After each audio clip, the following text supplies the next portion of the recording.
Church online की इस आराधना सभा में मैं आप सबों का स्वागत करता हूं। यह आराधना सभा मात्र मनोरंजन के लिए नहीं है। यह आराधना सभा किसी औपचारिकता का निर्वाह करने के लिए नहीं है, पर यह आराधना सभा इसलिए है कि हम सत्य को जानें, इसलिए है कि हम उस सच्चे परमेश्वर को पहचाने जो सृष्टि करता है। हम उस उद्धारकर्ता को जाने जिससे हमारी आत्मा का उद्धार प्राप्त होता है। हम उस प्रभु यीशु मसीह को जान सकें जो मार्ग है, जो सत्य है, जो जीवन है।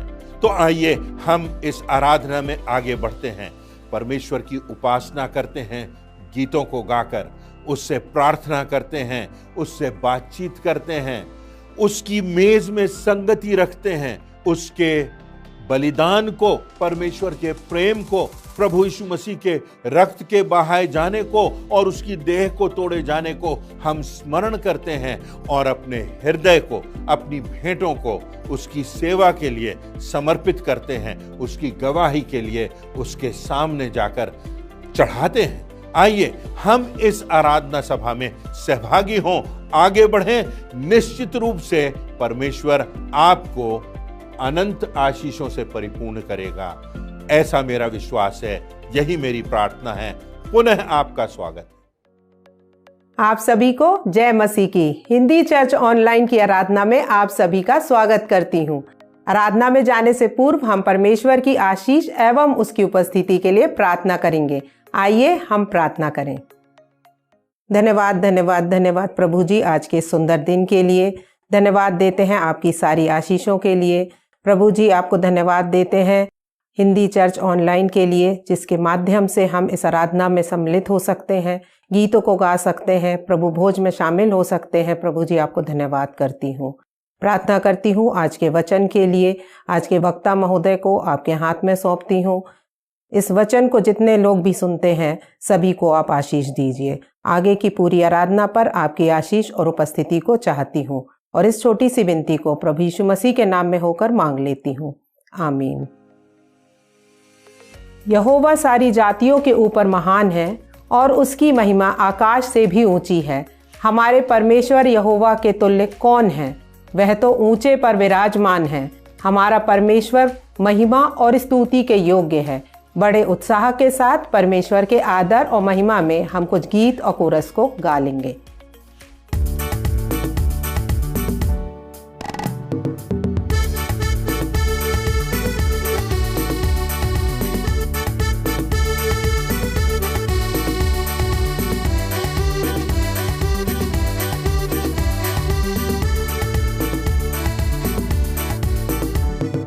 आराधना में है छुटकारा, आराधना में है चंगाई, आराधना में है छुटकारा, आराधना में है चंगाई। शरीर प्राण आत्मा में शांति आनंद देता है, जान से भी प्यारा प्रभु। शरीर प्राण आत्मा में शांति आनंद देता है, जान से भी प्यारा प्रभु। प्रार्थना करे, आराधना करे, वो अच्छा है, कितना भला है। हालेलुया। प्रार्थना करे, आराधना करे, वो अच्छा है, कितना भला है। छुटकारा पाए हमेशा, हालेलुया। छुटकारा पाए हमेशा, छुटकारा पाए हमेशा, हालेलुया। छुटकारा पाए हमेशा। प्रार्थना करो निरंतर, प्रार्थना करो विश्वास से, प्रार्थना करो निरंतर, प्रार्थना करो विश्वास से। धर्मी जन की प्रार्थना, विश्वास की प्रार्थना तोड़ती है सारे बंधन। धर्मी जन की प्रार्थना, विश्वास की प्रार्थना तोड़ती है सारे बंधन। प्रार्थना करे, आराधना करे, वो अच्छा है कितना भला है। हालेलुया प्रार्थना करें, आराधना करें, वो अच्छा है कितना भला है। छुटकारा पाए हमेशा, हालेलुया छुटकारा पाए हमेशा, छुटकारा पाए हमेशा, हालेलुया छुटकारा पाए हमेशा।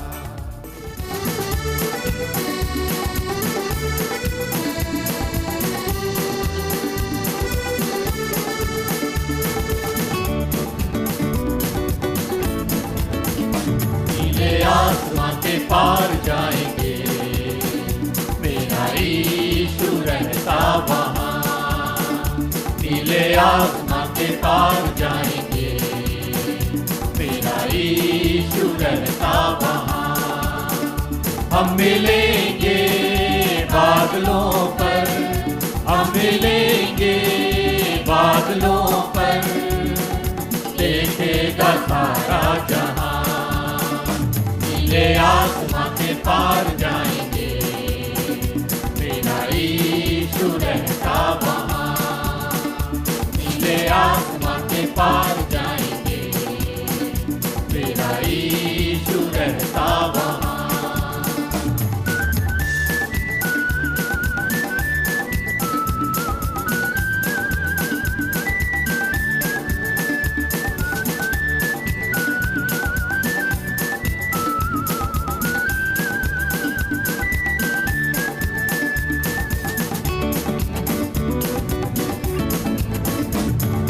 कोई भी वादा ना होगा अधूरा, हर एक वादा उसका होता है पूरा। उसका कोई भी वादा, उसका कोई भी वादा ना होगा अधूरा, हर एक वादा उसका होता है पूरा। उसका कोई भी वादा, उसके आने का वादा भी होगा पूरा, देखेगा सारा जहां। नीले आसमां के पार जाएंगे, मेरा यीशु रहता वहाँ। हम मिलेंगे बादलों पर, हम मिलेंगे बादलों पर, देखेगा सारा जहां। नीले आसमां के पार जाएंगे, मेरा यीशु रहता वहाँ।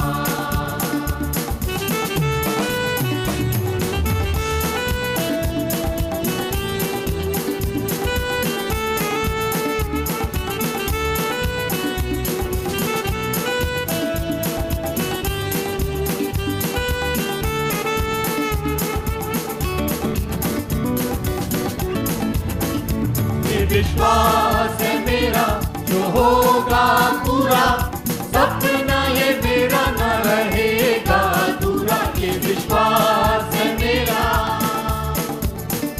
ये विश्वास है मेरा जो होगा पूरा, सपना ये मेरा न रहेगा अधूरा। ये विश्वास है मेरा,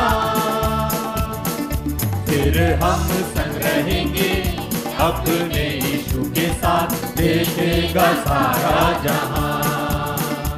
नीले आसमां के पार जाएंगे, मेरा यीशु रहता वहाँ। हम मिलेंगे बादलों पर, हम मिलेंगे बादलों पर, देखेगा सारा जहां। नीले आसमां के पार जाएंगे, मेरा यीशु रहता वहाँ। नीले आसमां के पार जाएंगे, मेरा यीशु रहता वहाँ। मेरा यीशु रहता वहाँ, मेरा यीशु रहता वहाँ। आज हम एक ऐसे विषय पर चर्चा करेंगे जो कि बहुत प्रमुख विषय है, परंतु इस संदर्भ में लोगों की विभिन्न मान्यताएं हैं, लोगों के अपने अलग अलग सोच हैं। परंतु आज हम परमेश्वर के वचन में देखेंगे और ऐतिहासिक तथ्यों और सत्य के आधार पर देखेंगे कि यह जो विषय है इसके संदर्भ में कौन सी बातें प्रकट हुई हैं और कौन सी बातें लिखी हुई हैं और उन लोगों के द्वारा लिखी गई हैं जिन्होंने वास्तव में उस स्थान को देखा था। आज हम स्वर्ग के विषय में चर्चा करेंगे। स्वर्ग के संदर्भ में प्रभु यीशु मसीह का जो शिष्य है यूहन्ना, उसको दर्शन मिलता है, वो स्वर्ग को देखता है और जो दर्शन उसको प्राप्त होता है वह अपनी पुस्तक प्रकाशित वाक्य उसके 21वें अध्याय की 1 से 5 आयतों में लिखता है। वह लिखता है, फिर मैंने नए आकाश और नई पृथ्वी को देखा, क्योंकि पहला आकाश और पहली पृथ्वी जाती रही थी और समुद्र भी ना रहा। फिर मैंने पवित्र नगर नए यरूशलेम को स्वर्ग पर से परमेश्वर के पास से उतरते देखा और वह उस दुल्हन के समान थी जो अपने पति के लिए श्रृंगार किए हुए। फिर मैंने सिंहासन में से किसी को ऊंचे शब्द से कहते सुना कि देख, परमेश्वर का डेरा मनुष्यों के बीच में है, वह उनके साथ डेरा करेगा और वे उसके लोग होंगे और परमेश्वर आप उनके साथ रहेगा और उनका परमेश्वर होगा और वह उनकी आंखों से सब आंसू पोंछ डालेगा। और इसके बाद मृत्यु ना रहेगी और ना शोक, ना विलाप, ना पीड़ा रहेगी। पहली बातें जाती रहीं। और जो सिंहासन पर बैठा था उसने कहा कि देख, मैं सब कुछ नया कर देता हूं। फिर उसने कहा कि लिख ले, क्योंकि ये वचन विश्वास के योग्य और सत्य हैं। प्रभु यीशु मसीह ने स्वयं ही अपने कथनों में स्वर्ग के विषय में कहा।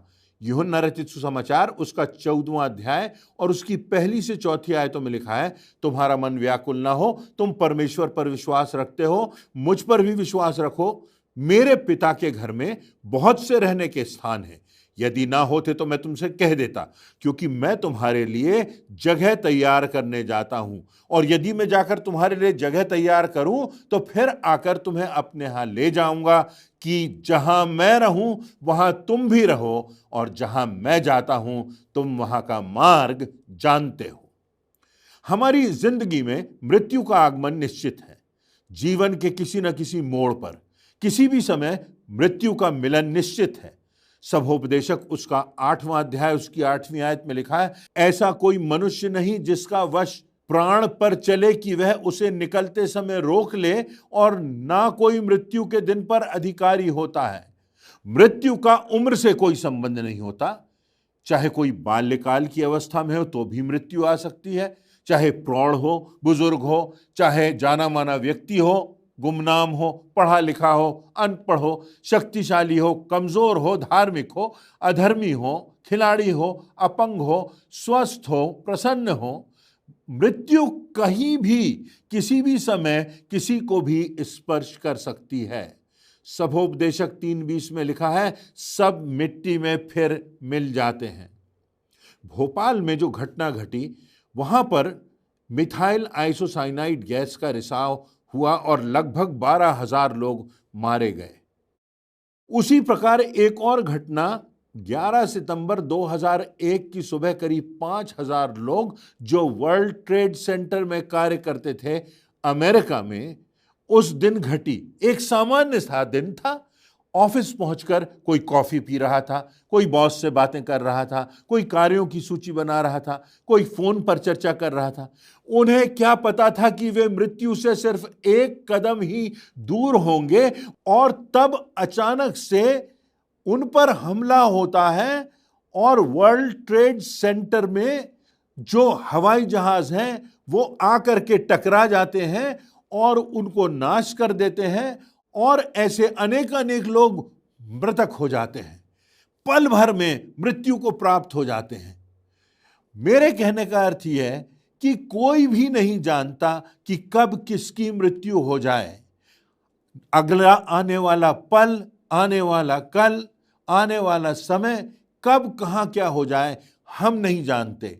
ये सारे लोग थे जिनकी मैंने चर्चा की, वो नहीं जानते थे कि मृत्यु उनके इतने निकट है। चाहे भोपाल की घटना हो और चाहे वर्ल्ड ट्रेड सेंटर की अमेरिका की घटना हो। 26 दिसंबर 2004 को सुनामी के कारण लाखों लोग मारे गए।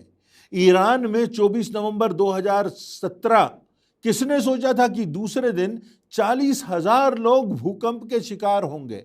संसार की घटनाओं को देखें, मृत्यु की ओर देखें तो बुरी खबर है, इट्स अ बैड न्यूज। परंतु परमेश्वर के प्रभु यीशु मसीह के वचनों में, प्रभु यीशु मसीह के वचनों के परिप्रेक्ष्य में मृत्यु को देखें तो हमें पता चलता है कि यहां जीवन की समाप्ति नहीं है, क्योंकि मृत्यु का अंत जो है वो अनंत का प्रारंभ है। यह बात हमें देखने को मिलती है। एक बेहतर जीवन का, एक बेहतर स्थान का, एक बेहतर देह का, एक बेहतर संगति का, एक बेहतर निवास का प्रारंभ है। और आज इसी संदर्भ में हम चर्चा करेंगे एक बहुत ही मूलभूत विषय की। हम स्वर्ग के संबंध में वचन में देखेंगे कि वास्तव में स्वर्ग क्या है। हम तो स्वर्ग का वर्णन नहीं कर सकते अपने शब्दों में, स्वर्ग की संपूर्णता को व्यक्त नहीं कर सकते। मनुष्य अपने रंगों में स्वर्ग को चित्रित नहीं कर सकता, अपनी कल्पना में स्वर्ग का अनुमान नहीं लगा सकता। किसने स्वर्ग को देखा? प्रभु यीशु मसीह ने स्वर्ग को देखा, पौलुस ने स्वर्ग को देखा। 2 कुरिन्थियों उसके 12वें अध्याय में इसका वर्णन मिलता है। प्रभु यीशु मसीह के शिष्य यूहन्ना ने स्वर्ग को देखा। और 4 बातें स्वर्ग के संबंध में सामने आती हैं जो इस प्रकार हैं। पहली बात, स्वर्ग एक स्थान है, कोई कल्पना किया हुआ स्थान नहीं, कोई स्वप्न में देखा हुआ स्थान नहीं, कोई कहानियों के लिए गढ़ा गया स्थान नहीं, कोई परियों जैसी कहानी नहीं, कोई मूवी में, सिनेमा में, स्टूडियो में लगाया गया सेट नहीं, परंतु स्वर्ग एक स्थान है। प्रकाशित वाक्य 4:1 एक द्वार है, प्रकाशित वाक्य 4:2 एक बड़ा सिंहासन है, प्रकाशित वाक्य 4:4 24 अन्य सिंहासन है। उसी के आगे 5वीं आयत में वहां प्रकाश है, वहां आवाज है, परमेश्वर की आराधना हो रही है, स्वर्ग के दूत परमेश्वर की उपासना कर रहे हैं, परमेश्वर स्वयं वहां उपस्थित है।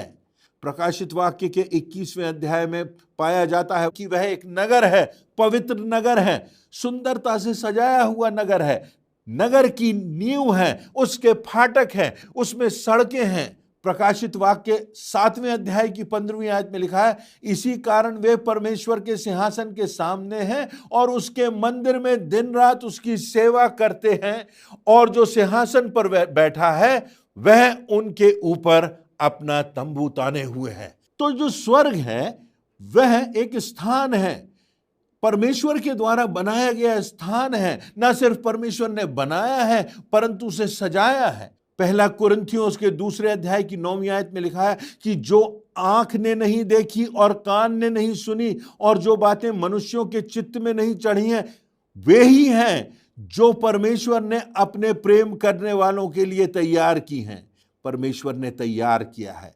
प्रभु यीशु मसीह कहते हैं, मैं तुम्हारे लिए जगह तैयार करने जाता हूं। प्रकाशित वाक्य 21वें अध्याय की 21वीं आयत में लिखा है कि वहां 12 फाटक हैं और ये 12 मोतियों के हैं। एक एक फाटक एक एक मोती से बना हुआ है, इतने बड़े बड़े मोती हैं।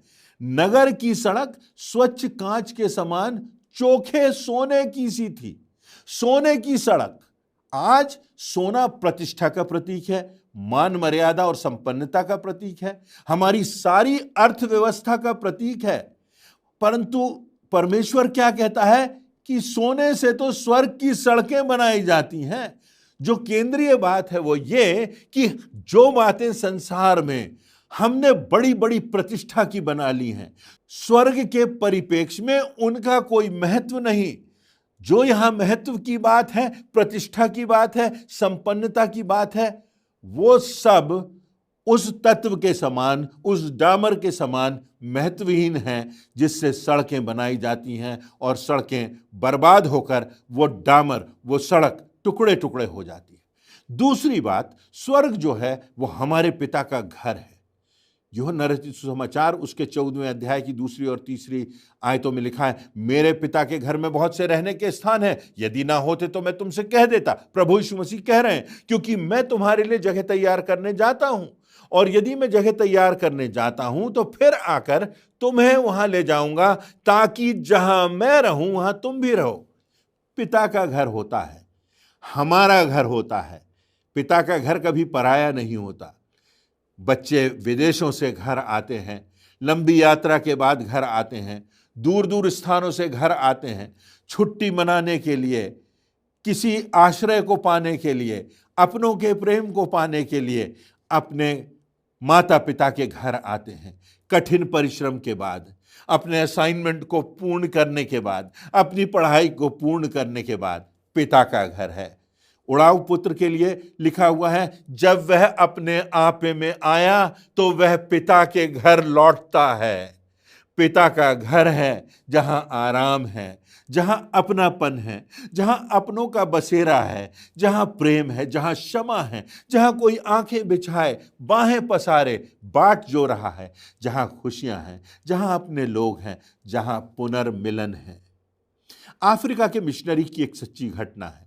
सैमुअल मॉरिसन नाम के ये व्यक्ति थे जिन्होंने 25 वर्षों तक अफ्रीका के लोगों की सेवा की। अमेरिका उनका जन्म स्थान था। 25 वर्ष सेवा करने के बाद, कठिनाइयों को सहने के बाद अफ्रीका में वो लौट रहे थे पानी के जहाज से। उसी जहाज में अमेरिका के जो राष्ट्रपति थे टेड रूजवेल्ट, वो भी लौट रहे थे।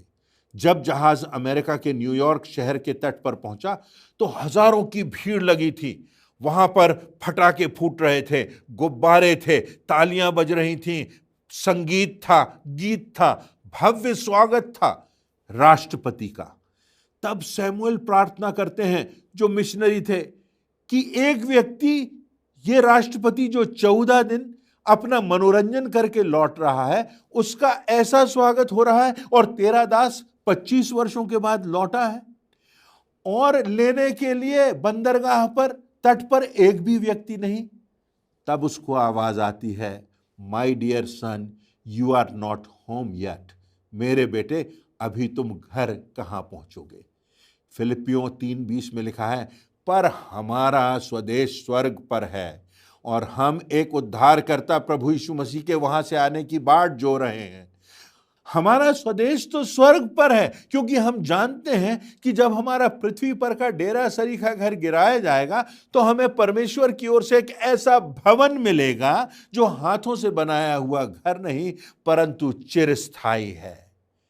तो इसलिए हमें स्मरण रखना है कि जहां हम रह रहे हैं, यह पृथ्वी जो है, यह हमारा डेरा है, यह हमारा तंबू है, और एक दिन यह गिराया जाएगा।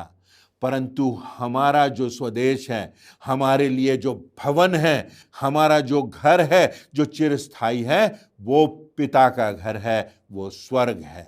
तो जब पौलुस प्रेरित स्वर्ग के विषय में सोचता है, इस संसार के विषय में सोचता है, इस संसार से कूच करने के विषय में सोचता है, मृत्यु का स्मरण करता है, तो क्योंकि उसने स्वर्ग देखा है, उसने प्रभु को जाना है, और 2 कुरिन्थियों 5:8 में वो एक बड़ी महत्वपूर्ण बात कहता है। वह कहता है, इसलिए हम ढाढ़स बांधे रहते हैं और देह से अलग होकर प्रभु के साथ रहना और भी उत्तम समझते हैं।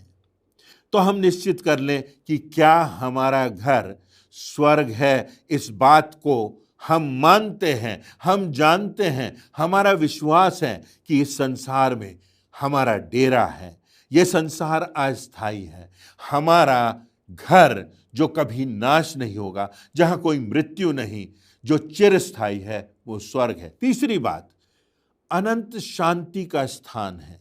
स्वर्ग अनंत शांति का स्थान है, संपूर्णता और सिद्धता का स्थान है। यूहन्ना प्रकाशित वाक्य के 7वें अध्याय की 16वीं-17वीं आयत में लिखता है, वे फिर भूखे और प्यासे ना होंगे और ना उन पर धूप ना कोई तपन पड़ेगी, क्योंकि मेमना जो सिंहासन के बीच में है उनकी रखवाली करेगा और उन्हें जीवन रूपी जल के सोतों के पास ले जाया करेगा, और परमेश्वर उनकी आंखों से सब आंसू पोंछ डालेगा। ये 7 बातों का वर्णन यहां पर यूहन्ना कर रहा है। कोई दुख नहीं, परमेश्वर की छाया है, परमेश्वर का आश्रय है, कोई भूख नहीं, कोई प्यास नहीं, कोई धूप और तपन नहीं, कोई सूर्य और चंद्रमा की आवश्यकता नहीं, क्योंकि परमेश्वर ही प्रकाश का स्रोत है। और यह बात प्रकाशित वाक्य के 22वें अध्याय की 5वीं आयत में लिखी है कि फिर रात ना होगी और उन्हें दीपक और सूर्य के उजियाले का प्रयोजन ना होगा, क्योंकि प्रभु परमेश्वर उन्हें उजियाला देगा और वे योगान योग्य राज करेंगे। मेमना उनकी रखवाली करेगा। परम संतुष्टि जीवन के जल के सोतों के पास प्रभु यीशु मसीह उनको ले जाएगा। परमेश्वर उनकी आंखों के सब आंसू पोंछ डालेगा। बुराई, द्वेष, घृणा, दुर्भावना, आलोचना, बीमारी, कमजोरी, दर्द, खतरा, भूख, गरीबी, भय, सब कुछ चला जाएगा। और इसीलिए प्रकाशित वाक्य का लिखने वाला यूहन्ना लिखता है अपने 21वें अध्याय की पहली आयत को, मैंने नए आकाश और नई पृथ्वी को देखा और अब पहला सा आकाश और पहली पृथ्वी जाती रही थी। अतीत की चोटें हैं, अतीत के दर्द हैं, इस संसार की पीड़ा है, इस संसार के दर्द हैं, ये सब कुछ समाप्त हो जाएंगे और हम उस अनंत धाम में पहुंच जाएंगे। वह एक अनंत शांति का स्थान है, हमारे पिता का घर है, एक सिद्ध स्थान है, हमारा अनंत निवास है स्वर्ग। चौथी और अंतिम बात स्वर्ग के संबंध में, बहुत सी और बातें हो सकती हैं, परंतु एक प्रमुख बात है, यह मिलन का स्थान है। पहला थिस्सलुनीकियों उसके 4 अध्याय उसकी 17वीं आयत में लिखा है, हम सब जो जीवित हैं और बचे रहेंगे उनके साथ बादलों पर उठा लिए जाएंगे कि हम हवा में प्रभु से मिलें और इसी रीति से हम सदा प्रभु के साथ रहेंगे। हम प्रभु से मिलेंगे और तब प्रभु के साथ रहेंगे। यह स्वर्ग का वर्णन है। वहां परमेश्वर होगा, वहां प्रभु यीशु मसीह होगा, वहां इब्राहिम होगा, वहां यूसुफ होगा, वहां दानियल होगा, वहां पौलुस होगा, वहां वे सब अपने होंगे जो विश्वासी थे, जो हमसे बिछड़ गए थे। यहां तक कि पुराने नियम में इस बात का वर्णन है। दूसरा शमूएल उसके 12वें अध्याय की 23वीं आयत में दाऊद कहता है अपने बेटे की मृत्यु के संदर्भ में, परंतु अब यह मर गया, फिर मैं उपवास क्यों करूं? क्या मैं उसे लौटा ला सकता हूं? मैं तो उसके पास जाऊंगा, परंतु वह मेरे पास लौट कर नहीं आएगा। दाऊद का बेटा मृत्यु को प्राप्त हो जाता है। कौन जा सकता है? कौन स्वर्ग जा सकता है? दाऊद कहता है मैं जाऊंगा, वह नहीं आ सकता, परंतु मैं स्वर्ग जाऊंगा।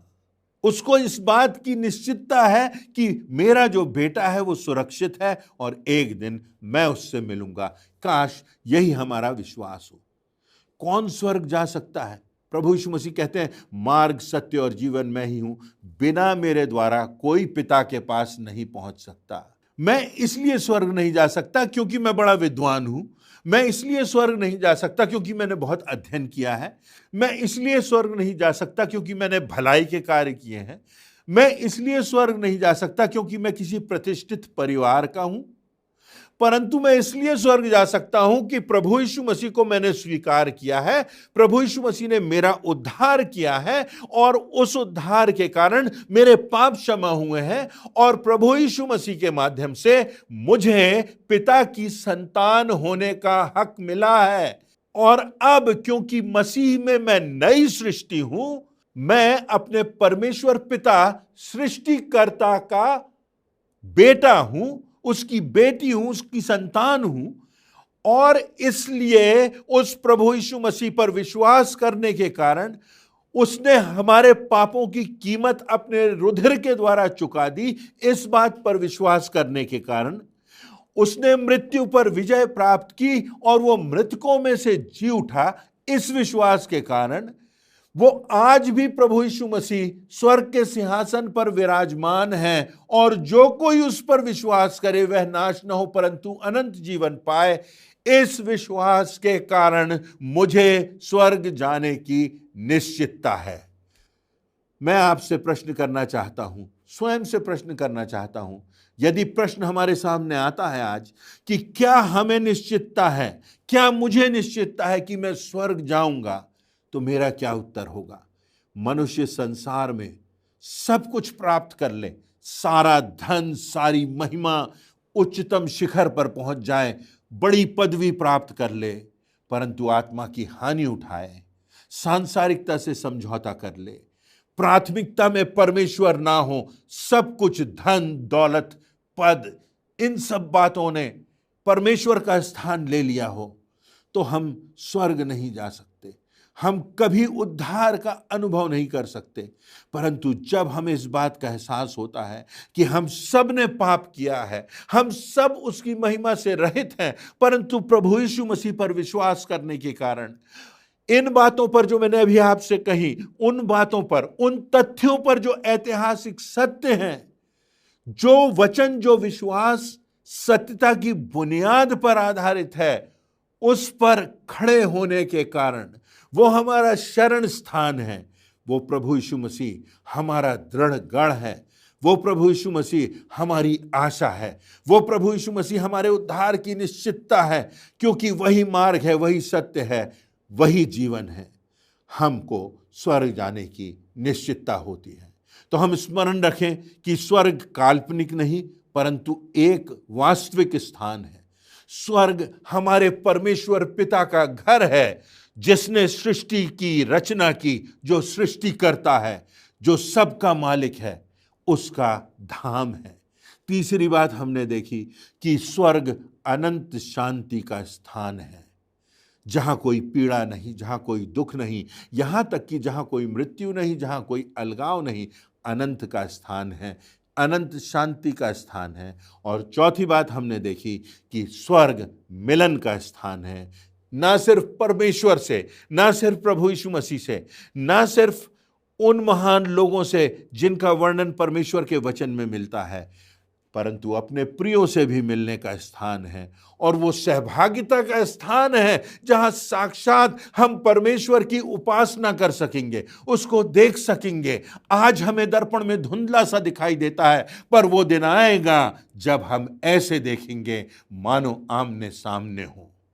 परमेश्वर हमें इन बातों की ओर अपना मन लगाने की प्रेरणा दे। इन वचनों से मेरी यही प्रार्थना है कि हम सब आज अपने जीवन को देखें, अपने हृदय को देखें और हम निश्चित कर लें कि इस मृत्यु के बाद हम स्वर्ग में प्रवेश करेंगे, एक बेहतर स्थान में, एक बेहतर देह के साथ, एक ऐसे स्थान में जहां अनंत शांति है, जहां पिता का घर है, जहां हमारा मिलन होने वाला है। उस स्थान पर हम जाने की निश्चितता कर लें, क्योंकि यही हमारी इस जीवन की आशा है। इसी में हमारे जीवन की इस संसार में भी शांति है और इसी में परमेश्वर हमको अपनी असीमित और अनंत आशीषें देता है, यदि हम इन सब बातों पर विश्वास करते हैं जो सत्यता पर आधारित है। आइए हम अपने हृदय को देखें और इस बात का निश्चय कर लें कि वो स्थान जो परमेश्वर ने हमारे लिए तैयार किया है, जब हम इस संसार से विदा हों तो हमें निश्चितता हो कि हम उस स्थान पर पहुंचेंगे जो हमारे पिता का स्थान है, जो स्वर्ग है। इन वचनों से परमेश्वर आपको शांति दे, इन वचनों से परमेश्वर आपको आनंद से और प्रेरणा से भर दे। इन वचनों से परमेश्वर आपको चुनौती दे कि हम अपने जीवन का मूल्यांकन कर सकें। ऐसी मेरी प्रार्थना है। परमेश्वर हम सबों को आशीष देवे। जय मसीह की। आज के आशीषित एवं प्रेरणादायक वचन के लिए हम प्रभु के सेवक को धन्यवाद देते हैं। परमेश्वर का अनुग्रह उनके ऊपर बना रहे और आज का ये वचन हमारे पाँव के लिए दीपक और मार्ग के लिए उजियाला ठहरे। हम न केवल इन वचनों को सुनने वाले बल्कि इन वचनों पर चलने वाले बने। आज का ये वचन हमारे जीवनों में फलवंत हो और हमारे ऊपर परमेश्वर की आशीष हमेशा बनी रहे। अब समय है कि हम प्रभु भोज की ब्यारी में शामिल हों। हम परमेश्वर के महानतम बलिदान, उसके पुत्र प्रभु यीशु मसीह को स्मरण करेंगे। प्रभु भोज में शामिल होने से पहले आइए हम अपने मनों को तैयार करें इस गीत के द्वारा।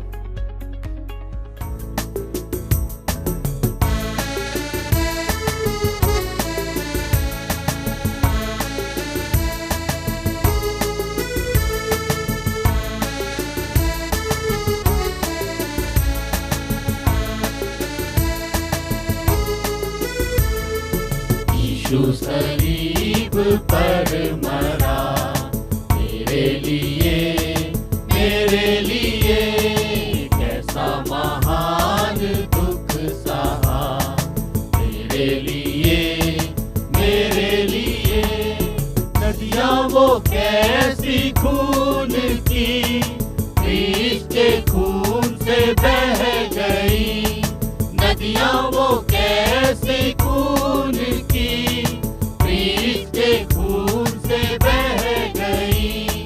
धुल गए पाप, मिट गए दाग, धुल गए पाप, मिट गए दाग। यीशु क्रीस के लहू से, यीशु सलीब पर मरा। मेरे लिए, मेरे लिए कैसा महान दुख सहा।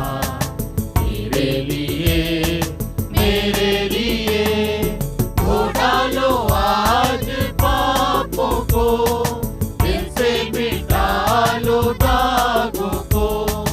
धो डालो आज पापों को, दिल से मिटा लो दागों को। हो जाओ साफ तन मन से आज, हो जाओ साफ तन मन से आज।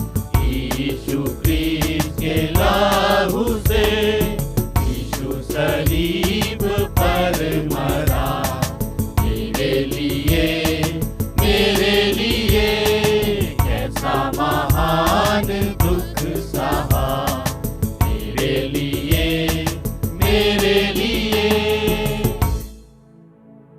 प्रभु यीशु मसीह जिस रात वह पकड़वाया गया, उसने रोटी ली और धन्यवाद देते हुए उसे तोड़ी और अपने चेलों को देकर कहा, लो खाओ, यह मेरी देह है। इसी रीति से उसने ब्यारी के पीछे कटोरा भी लिया और चेलों से कहा, यह मेरा वह लहू है जो बहुतों के पाप मोचन के लिए बहाया जाता है। तो जब कभी भी तुम आपस में मिलो तो मेरे स्मरण के लिए ऐसा ही किया करो। आइए हम इस विधि पर परमेश्वर की आशीष मांगें। हमारे जीवित दयालु प्रेमी पिता परमेश्वर, एक बार फिर बड़ी दीनता और नम्रता के साथ आपके चरणों के नजदीक आते हैं। पिता परमेश्वर, धन्यवाद देते हैं आपके प्रेम के लिए, उस प्रेम के लिए जिसके कारण पिता परमेश्वर आपने अपने बेटे हमारे उद्धारकर्ता प्रभु यीशु मसीह को इस संसार में भेज दिया।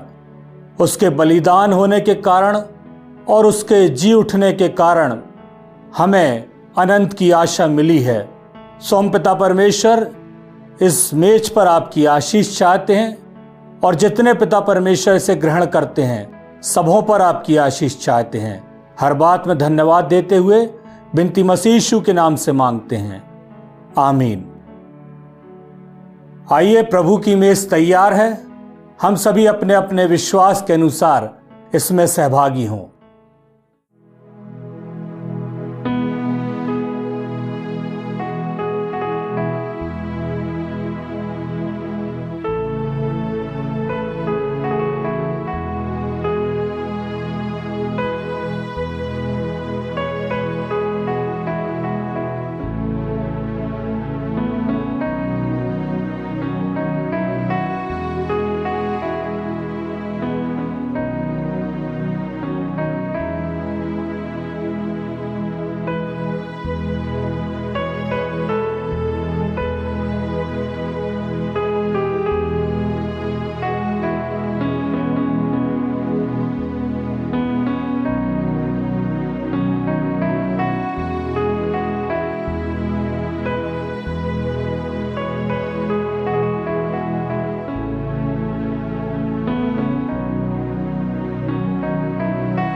हम परमेश्वर को धन्यवाद देंगे आज के इन वचनों के लिए जिनको हमने सुना है और अपने जीवन में ग्रहण किया है।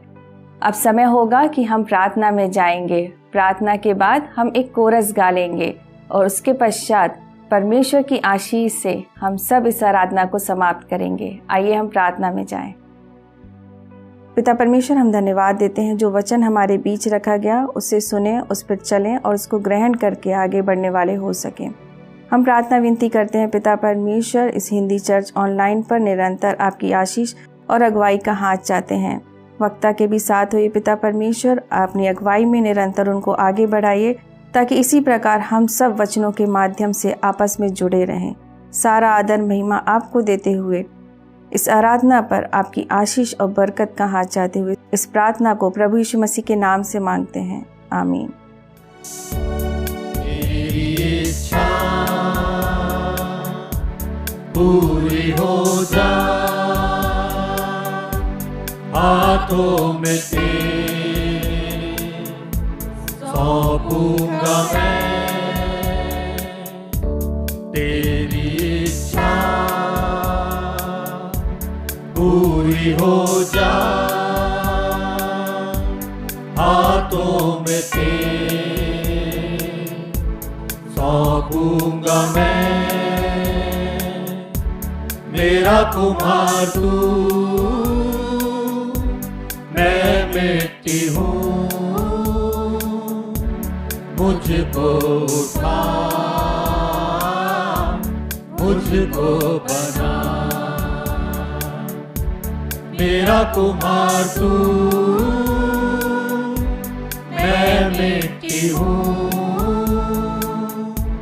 मुझको उठा, मुझको बना। आइए हम परमेश्वर की आशीष ग्रहण करें। अब हमारे परमेश्वर पिता का प्रेम, प्रभु यीशु मसीह का अनुग्रह और पवित्र आत्मा की शांति और सहभागिता हम सब विश्वासियों पर अब से लेकर अनंत तक होती रहे। आमीन।